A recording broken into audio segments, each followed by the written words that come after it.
Luesine. En nou wie kan nou vir ons nog gee maandag en isiXhosa? Maandag.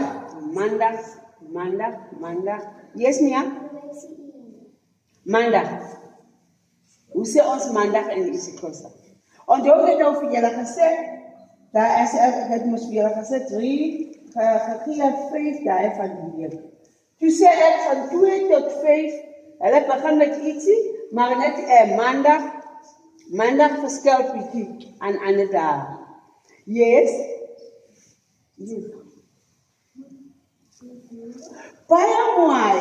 Dit is Mvulo. Maandag is Mvulo. Kan ons almal sê Mvulo? Weer? Mvulo. Baie mooi. En dan, hoe het ons gesê nou? Dinsdag tot Vrydag. Hulle begin met ietsie. Wat is dit wat ons gesê dat dit begin met? Yes, Lisa? Al die dae van Dinsdag tot Vrydag, hulle begin met losie. Baie mooi. En dan laat ons al die losies neerskryf. Losie en weer losie. Baie mooi. En dan nou, wie kan nou vir ons